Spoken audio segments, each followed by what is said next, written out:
Everyone, welcome to my channel. ఏంటి పనసకాయ చూపిస్తున్నాను అనుకుంటున్నారా? అవునండి, పనసకాయ బిర్యానీ, పనసపొట్టు కూరకి మనం ఇంట్లోనే ఎలా కట్ చేసుకోవాలో చూపిస్తానండి. ఫస్ట్ నైఫ్కి ఆయిల్ రాసుకోవాలండి. నేను ఇండియా వచ్చిన వెంటనే పనసకాయ బిర్యానీ అని కర్రీ చేయాలనుకున్నానండి. బట్ లక్కీగా మా రిలేటివ్స్ ఆయన పంపించారు నేను వచ్చాను అని. అది కూర పనస అయినా పర్లేదండి, నార్మల్ పనస అయినా పర్లేదు. పచ్చిగా ఉన్నప్పుడు మనం వండేసుకోవచ్చు, ఏం కాదు, మనం ఇంట్లోనే కట్ చేసుకోవచ్చు. నైఫ్కి ఆయిల్ రాసేసుకుని ఇలా హాఫ్గా కట్ చేసుకున్నాక పైన గ్రీన్ది ముళ్ళది ఉంటుంది కదండి, అది కొద్దిగా స్లోగా తీసుకోవాలి. నేను ఇక్కడ చేసిన తప్పు ఏంటంటే అండి, మా నైఫ్ పనిచేయదేమో అని చెప్పి మా ఆపోజిట్ ఆంటీ వాళ్ళది అది అడిగాను. అదైతే పనిచేయలేదు, మాదే ఫాస్ట్గా బాగా పనిచేసింది. అలా పైన లేయర్స్ తీసేసుకుని రౌండ్ వరకు తీసుకున్నానండి. చూసారా, అట్లా తీసుకోవాలి. తీసేసుకుని రౌండ్ వరకు అలా కట్ చేసుకోవాలండి. చూసారా, కట్ చేస్తున్నా. నైఫ్ మాత్రం షార్ప్డ్ నైఫ్ తీసుకోండి, నార్మల్ నైఫ్తో అయితే కష్టం. కొద్దిగా ఎఫర్ట్ కూడా పెట్టాలి కట్ చేయడానికి.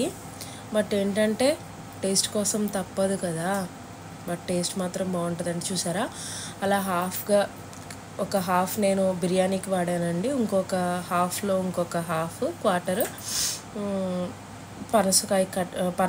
పనసపొట్టు కూరకి వాడాను. చూసారా, అట్లా కట్ చేసుకున్నాక మీడియం సైజ్ పీసెస్ కట్ చేసుకొని ఒక ప్లేట్లో వేసుకోవాలండి.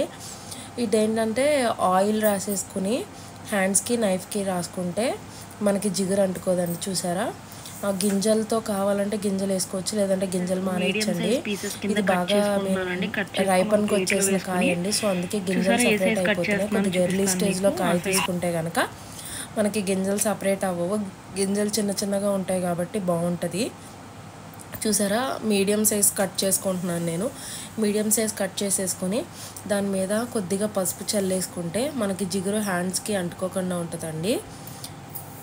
ఇదైతే నేను బిర్యానీ కోసం కట్ చేస్తున్నాను. ప్లేట్లోకి తీసేసుకుని పైన పసుపు అంతా చల్లేసుకుని పక్కన పెట్టేసుకోవడమేనండి. మేము బిర్యానీ స్టార్ట్ చేసుకున్నప్పుడు బాగా మిక్స్ చేయాలండి. ప్రతి పీస్కి ఆ జిగురు ఉంటుంది కదా, ఆ జిగురు మనకి హ్యాండ్స్కి అంటుకునే లేకుండా మేము కలుపుకోవడమే. పనసపొట్టు కోసం కోస్తున్నానండి. చూసారా, చిన్న పీసెస్ కింద కట్ చేసుకోవాలి. నేను సపరేట్గా పైన క్లాత్ వేసి కట్ చేస్తున్నాను, లేదంటే మీరు చాపింగ్ బోర్డ్ మీద కూడా కట్ చేసుకోవచ్చు.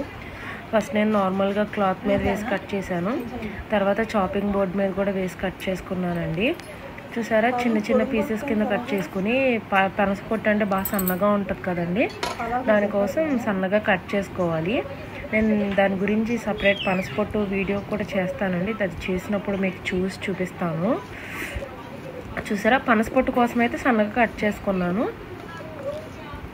చూసారా, అంత సన్నగా కట్ చేసుకున్న సన్న ముక్కలు ఉన్నాయి కదా, అవన్నీ కొద్దిగా మిక్సీలో వేసుకుని జస్ట్ ఒకసారి మిక్సీ చేస్తే చాలండి, చాలా సన్నగా మిక్సీ అవుతుంది. పనసపొట్టు మనం బయట కొన్నట్టే ఉంటుంది. చూసారా, అంతే అండి, చాలా ఈజీగా చేసుకోవచ్చు.